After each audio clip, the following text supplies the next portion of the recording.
작년에 조선일보에 나온 그 기사입니다. 그 어떤 이 고등학생 같은데 이제 법조인한테 전화가 온 거예요. 자기가 불법 도박을 했는데 엄마가 자기 개인 메시지 앱을 훔쳐봤다는 거예요. 그래서 엄마를 처벌할 수 있느냐? 제발 부탁드립니다. 그래서 이제 법조인이 안 된다. 그랬더니 왜 안 돼요? 막 그랬다는 겁니다. 이 정보통신망법이라는 게 있어요. 비밀 침해하면은 법에 걸립니다. 이제 이 애는 사실 미성년자가 불법 도박을 했으니까 그것도 위법인 거예요. 여러분들은 이런 사건에 대해서 어떻게 생각하십니까? 이 청소년의 행동을 조금이라도 이해할 수 있나요? 이거예요. 자기 자식이 나쁜 짓을 하니까 그 자식의 그 개인 무슨 메시지 함을 몰래 봤어요. 부모들이 자식의 뭐 이런 거 몰래 보는 경우가 있죠. 자식이 잘못될까봐. 부모들은 여기 부모인 사람들은 전부 다 거기에 대해서 그거는 그럴 수 있다 이렇게 생각하는데 자식들은 그걸 왜 내 거를 몰래 봐? 이런 거죠. 여러분 어떻게 생각하십니까? 지금 시대는 부모가 자식의 그 일탈을 걱정돼서 휴대전화를 훔쳐봤다고 형사처벌을 받기를 원하는 세상이 된 겁니다. 이제 물론 이게 이런 케이스가 뭐 많은 건 아니지만 이런 케이스가 나온다는 자체가 이게 말이 안 되는 거예요. 2019년에는 인도에서 어떤 일이 있었냐면은 27살 청년이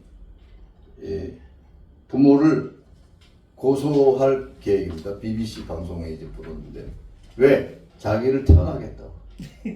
자기를 태어나게 해서 이 인도 사회가 이 카스트 뭐 이런 거 있어서 때문에 힘들잖아요.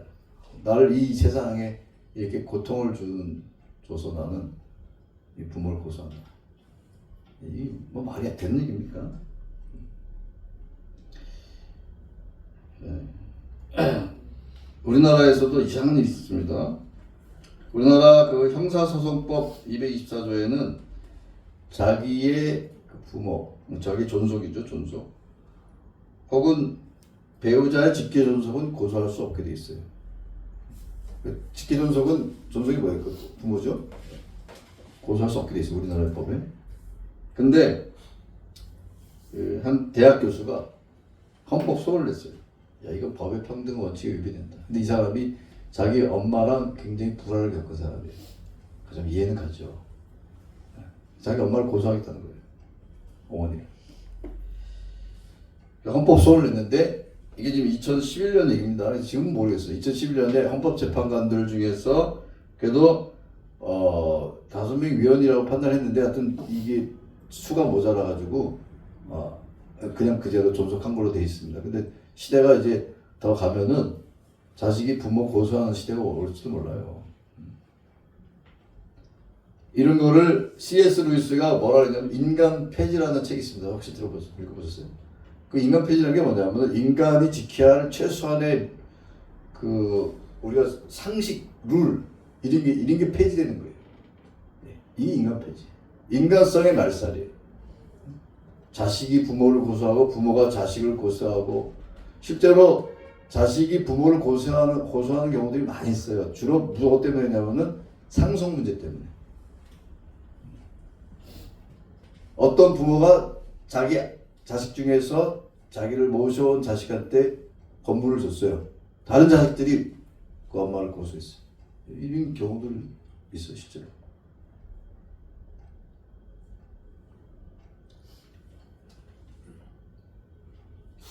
이옥선 씨라고 하는 분이 쓴 산문집에 나오는 글입니다. 이분이 이제 파마를 하러 미용실에 갔는데 어떤 아들이 86세 이제 노모를 모시고 온 겁니다. 그래가지고 파마도 하고 염색도 시켜드리고 이 노모가 좀 등치가 컸나 봐요. 그래가지고 앉을 때 일어날 때 이렇게 막 살펴드리고 있어요. 야, 어떻게 저렇게 아들하고 엄마가 사이가 좋을까? 정말 세상에 이런 일이 나와야 될 정도로 다정하네. 그래가지고 또 뭐 그래서 어떻게 이렇게 사이가 좋아했더니 아이 그저 대나무 막대기로 두들겨 패듯이 매가 참 효과가 있었죠. 뭐 이런 식으로 얘기를 했다는 거예요. 그리고 그다음에 그 전에 병원에 모셔다 드리고 왔었다. 뭐 이런 얘기도 하고 한의원에 가서 친던 아들이었다. 하루 종일 어머니를 차에 태우고 다니며 돌봐드렸다. 뭐 이런 얘기를 하니까 너무나 참 보기 좋고 그래가지고 저런 부모 모자도 있구나 라고 생각하고 있었는데 이제 이분들이 미용실을 나가고 나서 원장이 딱 그러더래요. 저분 저 아들이 진짜 아들이 아니고 직원이에요. 그러더래요. 이 노모한테 아들이 셋이 있는데 그 중에 하나 아들이 이제 사장인데 이 사장이 자기가 바쁘고 하니까 직원 중에 한 명한테 이거를 이제 일자를 준 거예요. 그래서 이 직원은 직업이 이거예요. 사장의 엄마를 모시는 거예요. 좋은 직업 아니에요? 뭐 차로 모시면 기사들 차로 모시고 뭐 병원도 모시다 드리고 뭐 여러분은 어떻게 생각하세요? 안 하는 것보다는 낫다는 생각도 들긴 해요. 뭐 이것도 안 하는 사람도 많잖아요. 뭐 근데 어쨌든 돈으로라도 자기 못하는 걸 이제 직원 고용 사니까 뭐 참 안 하는 것보다 낫긴 한데 근데 이게 돈으로 이제 효도를 하는 시대가 됐구나. 일본에는 그런 직업이 있어요. 그 외로운 사람이 친구 1시간 동안 뭐 예를 들어 얼마를 내면은 친구가 되어주는 거예요. 거기서 회사에서 친구를 파견했죠. 그럼 이 친구가 이 사람의 친구가 되어주는 거예요. 그 파견된 직원이 같이 놀아주고 막 좋은 말 말해주고. 야, 저 그거 보고 야, 정말 말세구나. 이젠 친구 관계도 돈으로 해결하는구나. 실제로 결혼식에 가면은 이렇게 뒤에 친구 서는 그 알바 있다고 하더라고요. 자기가 친구가 없다 그러면 알바를 사는 거예요. 그래가지고 뒤에서 결혼식 친구처럼 이제 사진도 찍고. 지금 그 자본주의가 이런 겁니다. 돈으로 뭐든지 할 수가 있는 거예요. 이 얘기는 돈 없으면 그런 것도 못 하는 거예요. 참 씁쓸한 뉴스들입니다. 뭐 작년에도 얘기했지만은 2024년 7월 뉴스인데 보건복지부가 발표한 이 통계를 보면 점점 노인 그 복지 시설은 늘어나고 뭐 요양원이라든지 뭐 요양병원 뭐 이런 건 늘어나고 그다음에 어린이집은 줄고 있어요. 어린이집 주는 거는 애들 숫자가 줄니까 막 줄고 있어요. 근데 노인 복지 시설은 늘고 있고 그다음에 그 노인 중에서 혼자 사는 독거노인 비용 만 65세 이상을 이제 법적으로 노인이라고 하는데 만 65세 이상 중에서 혼자 사는 독거노인의 비율이 22.1%입니다. 우리나라에 5명 중에 1명 정도는 혼자 살아요. 그래도 5명 중에 4명은 누군가 같이 사는 거예요. 배우자일 수도 있고 뭐 자식일 수도 있고 우리나라는 그래도 이 독거노인의 이 비율이 전반적으로 봤을 때 그렇게 높진 않다는 생각이 듭니다. 근데 점점 늘어나고 있죠. 그만큼 이제 거기다가 지금 그 노인의 평균 수명이 굉장히 늘어났습니다. 1960년에는 우리나라의 평균 수명이 52세인가 그랬어요. 그때 뭐 전쟁으로 많이 죽은 사람 때문에 그런 거예요. 근데 지금은 80 몇 세예요. 83세인가? 그 정도예요. 그 얘기는 뭐냐면은 70세에 죽은 사람이 하나 있으면 90 몇 세 죽는 사람도 있대요. 90 몇 세 죽는 사람이 많은 거예요. 그러면 노인들의 이제 은퇴하고 나서 이 노인들을 어떻게 모실 것인가 이게 하나의 그 사회적인 문제가 된 겁니다.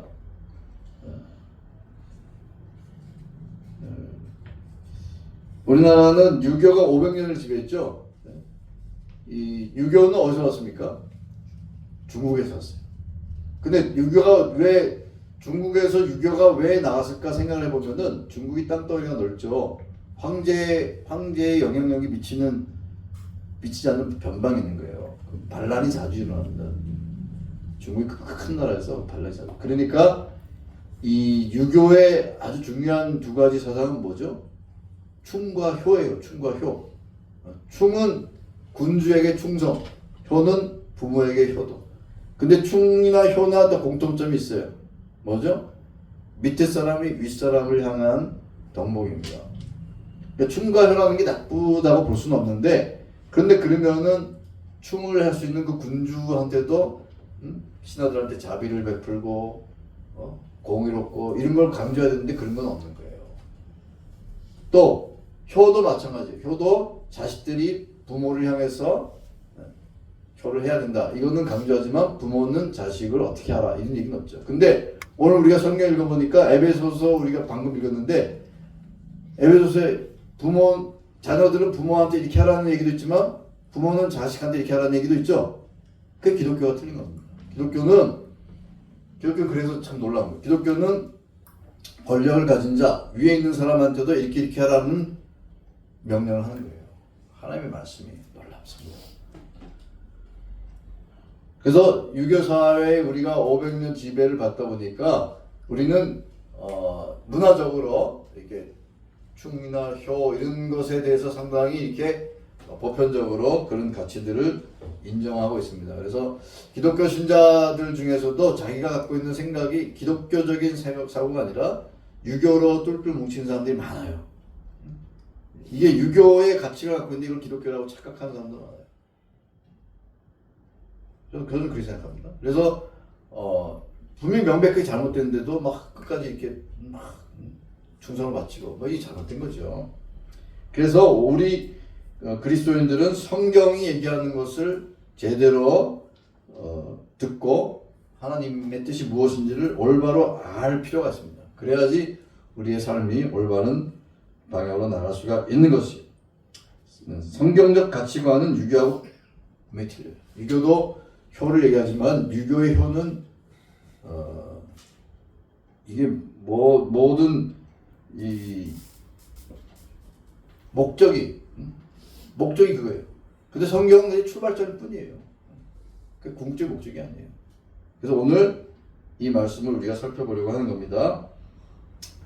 10계명의 이 5번째 계명이 부모를 공경하라고 한 것인데 사실 10계명에서 제1계명은 뭐다, 2계명은 뭐다 이런 건 성경 본문에 나옵니까?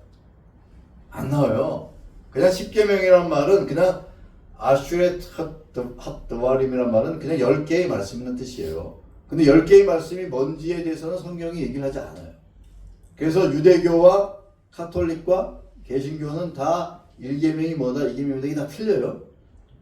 유대교에서는 첫째 계명이 뭔지 아세요? 나는 너희를 애굽에서 인도하는 너희 하나님 여호와로다. 이게 첫째 계명이에요. 저는 유대교의 이 방식이 굉장히 그렇다고 생각해요. 왜냐하면 하나님께서 자신이 누군지를 너와 나의 관계가 뭔지를 밝히시는 이게 첫 번째 중요한 말씀이다. 나름대로 일리가 있다고 생각합니다. 그래가지고 이렇게 순서적으로 오니까 우리 이 5번째 계명은 부모를 공경하라 이거예요. 부모를 공경하라. 그런데 이 부모를 공경하라는 계명이 이 본문에 보니까 약속 있는 첫 계명이라고 합니다. 약속 있는 첫 계명. 약속 있는 첫 계명이라고 하는 것은 무슨 말이냐면은 이렇게 하라. 그러면 내가 이렇게 하리라. 라고 하는 뒤에 이렇게 하리라 라고 하는 말씀이 들어있다는 겁니다. 근데 제 2계명에도 약속이 있어요. 2계명 뭐죠? 2계명 뭐예요? 우상 숭배하지 말라는 거잖아요. 그러면 내가 은혜를 천대까지 베풀리라 이런 얘기를 하셨는데 이것도 약속 있잖아요. 근데 왜 이 부모를 공경하라고 하는 게 약속 있는 첫 계명이냐? 이 첫이라는 말은 첫 번째라는 뜻의 첫도 있지만 으뜸이다. 으뜸. 가장 뛰어난 계명이다. 그런 뜻으로 해석할 수가 있습니다. 그래서 다른 계명을 잘 보시면은 하나님의 은혜를 천대까지 베풀리라고 하는 것은 굉장히 포괄적인 약속이잖아요. 그런데 이 부모를 공경하라고 하는 계명은 어떤 약속을 주셨습니까? 자, 오늘 에베소서에 뭐라고 되어 있죠? 잘되고 장수하리라. 장수하리라. 오래 살고 싶으신 분은 부모한테 잘해야 됩니다. 웃을 일이 아니에요. 그럼 장수의 복을 누리고 싶다? 부모를 공경하면 돼요. 그 땅에서 잘 된다. 잘 된다라는 말은 굉장히 포괄적인 용어니까 그 잘 된다라는 것은 뭐 반드시 물질적인 복을 얘기하는 게 아니라 평강도 큰 복이에요. 평강. 뭐 여러 가지 우리가 이제 좀 인생의 그 정말 주님 안에서 누리는 행복 이런 게 이제 잘 된다라고 얘기할 수 있는데 부모를 공경할 때 하나님이 좀 복을 주겠다고 약속을 하신 겁니다. 그래서 이 5계명을 우리가 참 열심히 좀 들여다보고 지켜야 되겠다라고 오늘 결단하는 시간이 되길 바랍니다. 이 부모를 공경하라는 계명은 위치로 봤을 때 자, 첫 번째, 두 번째, 세 번째, 네 번째 계명은 전부 다 하나님만을 섬기고 하나님을 우상을 섬기지 말고 형상을 만들지 말고 하나님의 이름을 명령되이 일컫지 말고 안식일을 거룩히 지키라. 전부 다 하나님께만 관계된 계명이에요. 그 다음에 6, 7, 8, 9, 10 이건 전부 다 이웃을 사랑하라는 거죠. 살인하지 말라, 간음하지 말라, 도둑질하지 말라, 거짓 증거하지 말라, 내 이웃의 물건을 탐내지 말라, 뭐 이런 전부 다.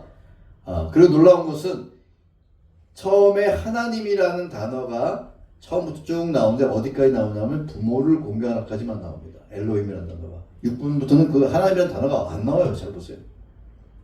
그래서 요 5번째 계명은 위치로 봤을 때 하나님을 사랑하라는 계명, 10계명을 크게 둘러 요약하면 하나님을 사랑하라. 그 다음에 이웃을 사랑하라거든요.